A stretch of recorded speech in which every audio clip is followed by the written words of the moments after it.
Izin bertanya terkait apa persamaan dan perbedaan antara kita, winyana, dan manu. Masih Ditegaskan di kata-kata itu ada padanan kata sinonim kata mano. Itu ada, ya ceritanya itu ada 11, tetapi salah satu di antara ke-11 itu adalah mano itu sendiri. Mano artinya apa? Mano itu artinya yang mengetahui.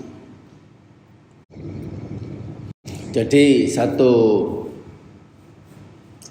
keberadaan yang punya tugas untuk mengetahui objek namanya mano. Atau juga bisa diartikan alat untuk mengetahui objek namanya mano.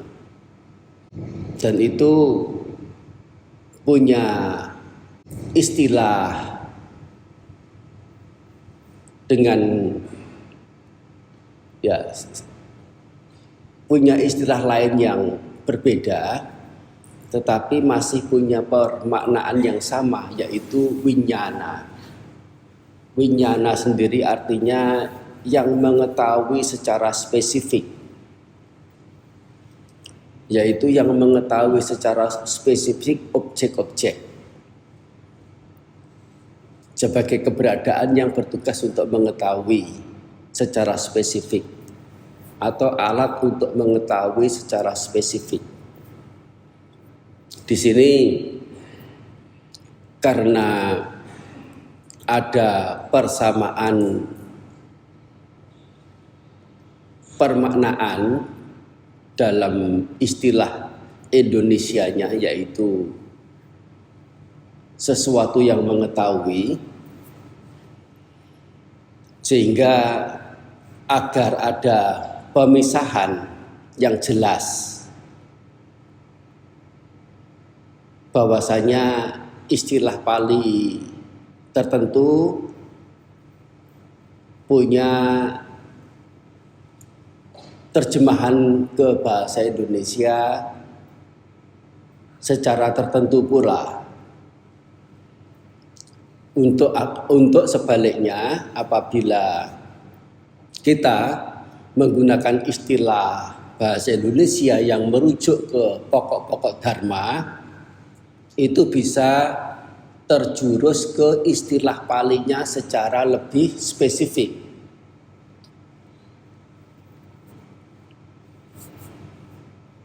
Yang menjadi kebiasaan kita adalah kita tidak perlu detail dengan penggunaan berbagai macam istilah dalam bahasa Indonesia setelah mengetahui berbagai macam jenis kata Pali yang berbeda-beda, yang punya makna sepadan-sepadan. Seperti misalnya kata panya, kebijaksanaan, wicaksana, kebijaksanaan, terus ada samaya, pengetahuan, yaitu kebijaksanaan juga, ada nyana, kebijaksanaan, ada sampajanya, kebijaksanaan, ada berbagai macam istilah Pali berbeda-beda. Kita menerjemahkannya dengan satu kata, yaitu kebijaksanaan. Ini ketika kita menggunakan istilah kebijaksanaan dalam bahasa Indonesia, kita akan kehilangan arah. Yang dimaksud itu adalah istilah Pali yang mana? Betul ya?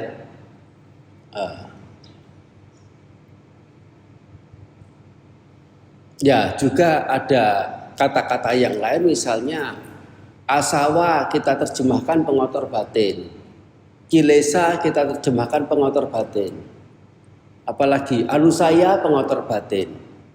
Terus apapun yang lain ya diterjemahkan pengotor batin.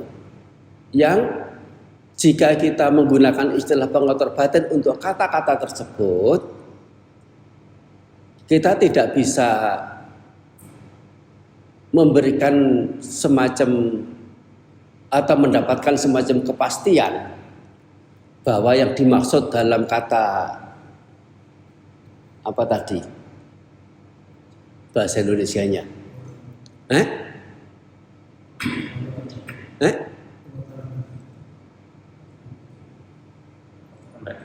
ya pengotor batin.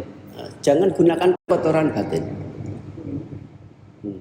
Jangan nempel, buang jauh-jauh itu. Nggak dapat permanaannya. Jauh sekali. Gunakan pengotor batin.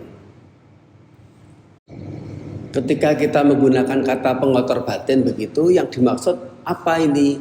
Kilesa, asawa, anusaya, niwarana, atau yoga, oga, gantha, cangyojana, ya banyak sekali. Padahal masing-masing itu punya rinciannya tersendiri. Beberapa Sang Buddha memaksudkan adalah asawa, beberapa Sang Buddha memaksudkan adalah anusaya. Tapi kita setelah terlanjur menerjemahkan ke bahasa Indonesia itu dalam satu kata, kita tidak bisa memilah-milah lagi untuk istilah palinya itu merujuk kemana, ke kata apa. Jadi misalnya kalau itu adalah anusaya, itu pun masih terpilah. Ada anusaya 3, yaitu 3 jenis anusaya. Ada 7 jenis anusaya. Termasuk sangyojana, ada 10 sangyojana, ada 7 sangyojana. Kalau yang dimaksudkan adalah asawa, ya ada 3 jenis asawa atau 4 jenis asawa sesuai dengan penggolongannya. Kalau kilesa, nah kalau mau dirinci secara teliti, asawa itu ada berapa? Jumlahnya ada 1.500.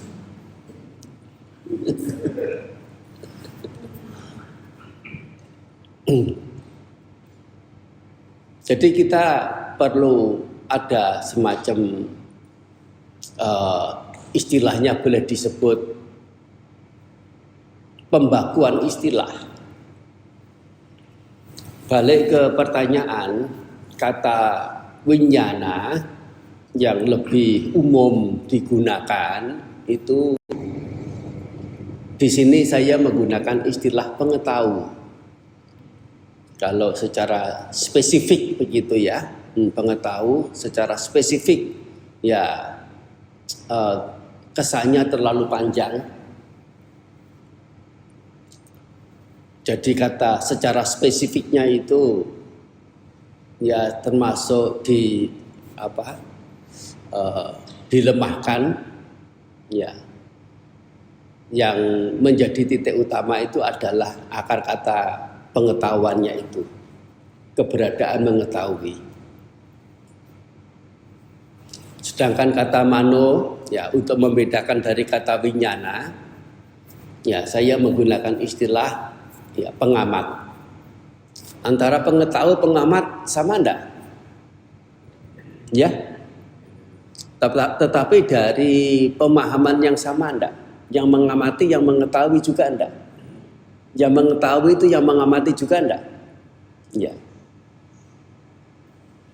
Nah, itu agar tidak ada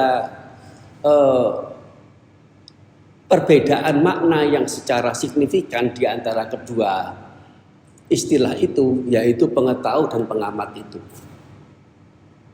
Tetapi sebatas sebagai satu tujuan agar istilah-istilah itu bisa merujuk ke istilah palinya secara lebih spesifik, ya, lebih tertentu.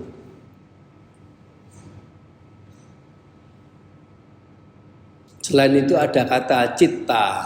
Kata citta itu artinya yang berpikir. Atau juga bisa diartikan sebagai satu keberadaan yang punya ciri sangat-sangat kompleks sehingga dikatakan citta. Ada yang disebut dengan manindriya, yaitu indera berupa mana? Indera pengetahuan. Ada yang disebut dengan hadaya. Hadaya sendiri itu artinya adalah heart. Dan itu dari akar kata yang sama, hadaya dan heart ini. Hadaya itu kan dalam bahasa Pali. Kalau dalam bahasa Palinya itu ya hirdaya. Hirdaya kalau ya-nya itu dihilangi, hirda atau heart itu sendiri. Punya kedekatan, dan banyak istilah Sanskerta Pali itu punya kedekatan yang sangat erat dengan bahasa-bahasa Eropa yang bersumber dari utamanya salah satunya adalah bahasa Roma Latin. Seperti kata auto atom, auto itu loh. Apa artinya itu? Artinya adalah sendiri. Ata artinya diri. Auto artinya sendiri. Mati artinya mengetahui, baik dari bahasa Latinnya maupun dari bahasa Sanskertanya. Mati artinya mengetahui atau pengetahuan. Otomatik pakai C, ya, otomatik itu menjadi kata sifat. Artinya sesuatu yang punya ciri bisa mengetahui sendiri. Jadi bukan manual. Mengetahui sendiri, betul ya, otomatik ya. Misalnya otomobil, mobil artinya gerak, oto artinya sendiri, nggak usah didorong. Manual.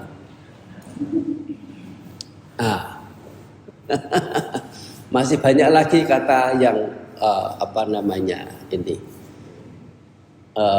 menggunakan istilah oto begitu ya. Termasuk istilah atom begitu ya. Artinya sesuatu yang tunggal, yang punya entitas, yang punya ciri khas tertentu, ya. Yang tunggal artinya yang tidak sama dengan yang lain, ya. Yang dimengerti sebagai satu partikel terkecil yang sudah tidak bisa dibelah-belah lagi pada waktu itu. Mengertinya begitu. Sehingga unsur-unsur itu juga disebut dengan istilah atom yang juga berangkat dari kata ata ini juga.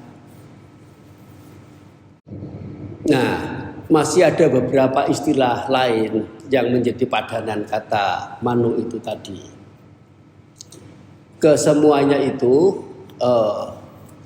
entah dengan terjemahan bahasa Indonesia yang sama atau berbeda, ya kalau bisa itu ada pembedaan, ya punya padanan makna antara satu dengan yang lain.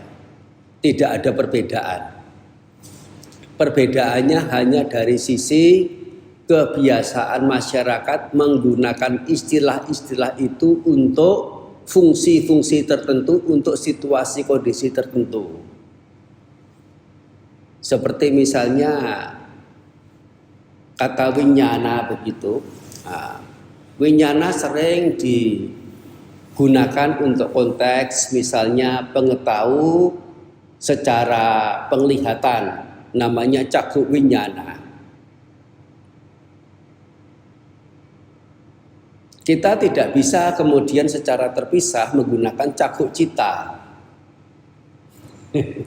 atau cakshu mano, cakshu mana, tidak bisa, tidak umum.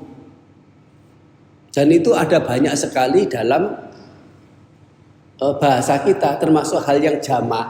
Ya, hal yang jamak meskipun maknanya sama, kita tidak biasa menggunakan kata yang lain, hanya terbiasa menggunakan kata yang satu tertentu itu, meskipun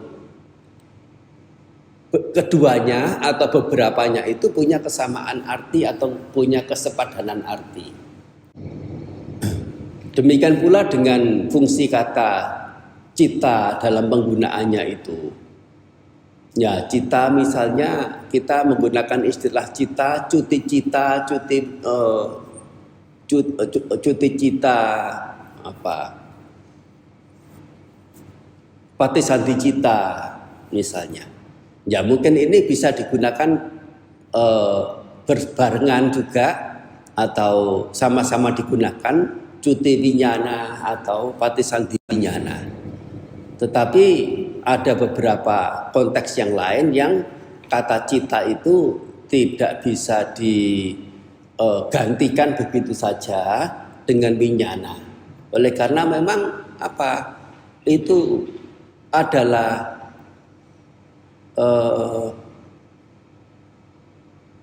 keumuman atau kejamakan atau populernya memasyarakatnya, peristilahan itu digunakan oleh para pengguna bahasa di tempat dan waktu itu.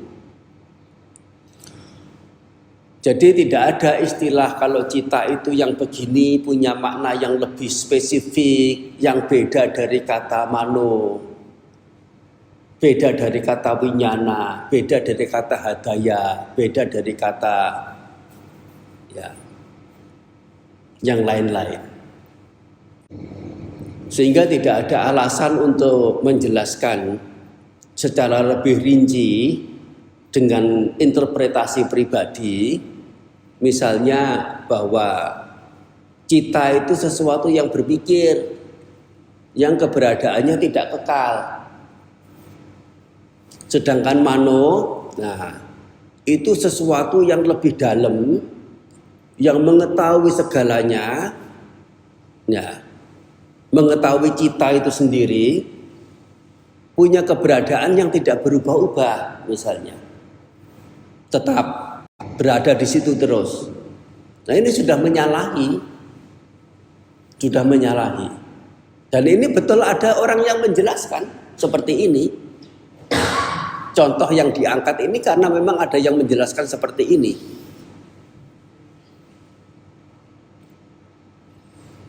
Lebih jauh dari itu, apa mestinya kata-kata ini diterjemahkan ke bahasa Indonesia? Kita menerjemahkannya biasanya sudah tergiring ke istilah Indonesia yang memang sudah ada. Yaitu hal yang wajar. Siapa-siapa juga cenderung punya cara seperti itu. Oleh karena kalau tidak menggunakan terjemahan yang sudah ada, itu akan membingungkan masyarakat. Misalnya mano diterjemahkan pengamat, apa ini? Orang kan akan berpikir lagi kan. Tapi kalau mano diterjemahkan batin gitu ya, selesai sudah. Hanya permasalahannya adalah kata batin itu apa artinya? Sudah cocokkah dengan kata mano ini, atau kata cita atau kata winyana ini? Sudah bersesuaian atau belum? Soalnya tidak sedikit kita umat Buddha di Indonesia ini punya semacam fanatisme bahwa mano atau cita atau winyana itu tidak bisa diterjemahkan dengan istilah lain kecuali kata batin. Tidak bisa diterjemahkan dengan misalnya hati, diterjemahkan dengan apa istilah sukma, nyawa, apalagi jiwa, roh misalnya. Oh, di agama Buddha tidak mengenal roh, yang dikenal adalah batin. Lu kok bisa memastikan? Anda kok bisa memastikan bahwa yang dikenal di agama Buddha itu adalah batin, bukan roh. Padahal dua-duanya adalah bahasa Arab.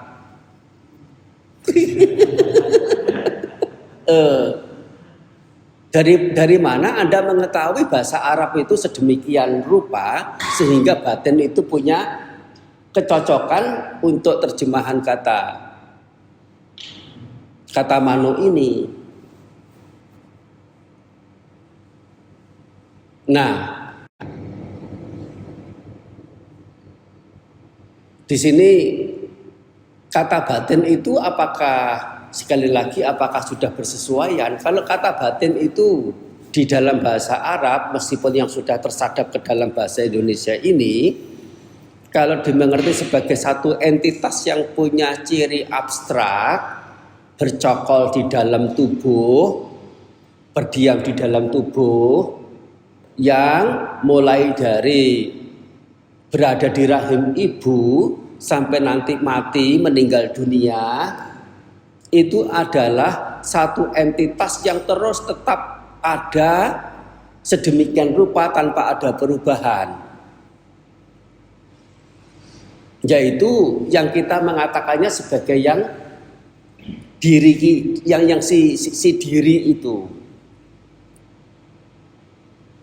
Nah, ini sudah sangat-sangat menyalahi konsep ajaran Sang Buddha. Dan jika batin itu diterjemahkan seperti itu, kata batin tidak cocok untuk istilah mano atau istilah cita atau istilah winyana. Tidak cocok sama sekali. Kata apa yang cocok dalam bahasa Indonesia? Ternyata tidak ada. Tidak ada yang cocok.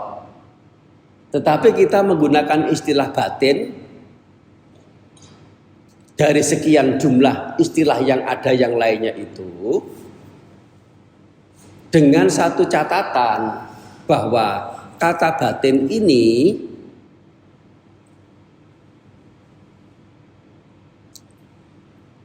punya penjelasan secara Buddhis sedemikian rupa, yaitu keberadaan yang bersifat abstrak, yang bergantung pada tubuh, yang punya ciri mengetahui dan punya ciri juga selalu muncul dan padam, berubah-ubah untuk setiap waktunya. Oleh karena kepadaman batin ini, ya, jadi yang dimaksudkan selalu muncul dan padam itu juga bisa disalah mengerti. Muncul padam. Apa yang muncul padam? Ya sesuatu yang sama itu. Bukan seperti itu. Batin yang muncul, mengetahui ini objek, mendengar suara, mencium bau. Ketika pengetahuan ini padam, diganti dengan objek yang lain, yang sesungguhnya kalau dalam proses yang lebih rinci lagi, satu kali mendengar itu bukan satu kali batin mengetahui, tetapi ratusan, ribuan, puluhan ribu, ratusan ribu kali muncul dalam proses mendengar itu. Sangat cepatnya. Sehingga karena cepatnya ini seolah-olah batin yang muncul dan padam itu bisa punya aneka tugas. Ketika mendengar juga langsung bisa seolah-olah itu melihat dalam waktu yang bersamaan. Termasuk juga mungkin sambil melakukan sesuatu. Seolah-olah mendengar juga iya, melihat sesuatu juga iya, tangannya mengerjakan sesuatu juga iya, bersamaan seolah-olah itu istilah kita itu apa? Multitasking. Nah, tapi itu adalah pekerjaan kita satu persatu tugas. Di saat mendengar seseorang tidak melihat, di saat melihat seseorang tidak melakukan hal yang lain. Hanya karena cepatnya cita itu muncul padam sehingga mampu mengcover sekian tugas itu seolah-olah dalam waktu yang bersamaan. Jadi ketika mendengar itu hanya butuh cita beberapa sedikit saja. Kemudian dilanjutkan dengan melihat. Ya, membutuhkan sedikit saja sudah cukup bisa mengetahui. Seolah-olah itu berbarengan. Dokter ya.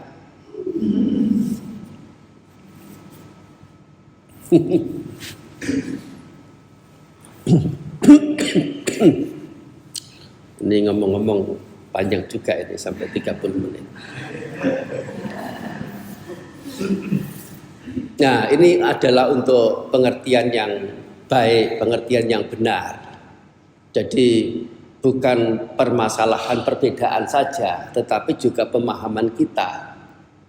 Ya, mengerti secara benar bahwa keberadaan batin adalah sesuatu yang abstrak, yang bergantung pada jasmani, yang punya ciri, yang punya tugas mengetahui objek, punya ciri tidak kekal.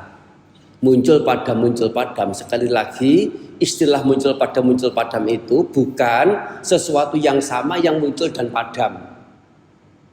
Yang muncul berikutnya adalah sesuatu yang sama dengan yang padam itu. Ini adalah pengertian yang salah. Bahwasanya cita yang telah muncul kemudian mengalami padam karena terdapat hukum ketidakkekalan yang menjadi ciri cita itu atau batin itu, muncul cita yang baru, itu sama sekali bukan cita yang lama yang telah padam itu. Berdasarkan apa? Berdasarkan hasil yang diproses oleh cita yang telah padam, ya. Berupa apa? Berupa karma. Karma itu yang kemudian memberikan kondisi, ya, termasuk jasmaninya, termasuk juga ada sisi faktor-faktor batiniah yang disebut dengan cetasika itu yang memunculkan cita lagi. Tetapi cita yang muncul sekali lagi bukan entitas yang sama dengan cita yang padam sebelumnya itu. Dikatakan sesuatu yang sama tidak, dikatakan sesuatu yang terpisah sama sekali juga bukan. Oleh karena apa? Cita yang muncul yang baru, batin yang muncul yang baru ini tanpa ada cita sebelumnya tidak mungkin akan muncul. Oleh karena kemunculan cita yang baru itu adalah hasil kerja dari cita sebelumnya yang sudah padam, yang menciptakan karma. Karma ini yang kemudian mengkondisikan munculnya cita yang baru ini.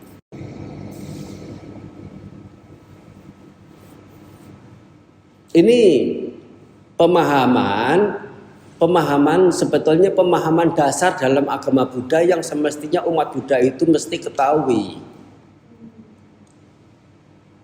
Tetapi sejauh apa kita umat Buddha telah punya pemahaman sedemikian rupa?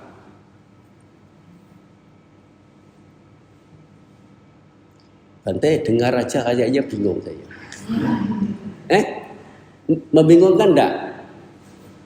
Bisa paham enggak?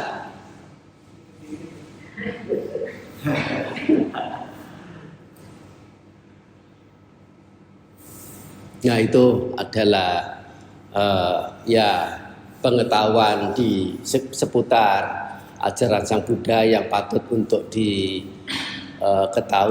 patut untuk dipelajari, dan itu cocok sesuai dalam suasana berbuat bajik perdana makan. Ya semoga kebajikan yang dibuat bukan hanya dari perdana makanan yang juga disertai dengan hal-hal bajik yang lain berupa keyakinan, berupa pandangan benar. Kita juga melakukan kebajikan yang lain berupa ya mendapatkan pengetahuan ya yang berkaitan dengan ajaran Sang Guru Agung. Ya, anumodana.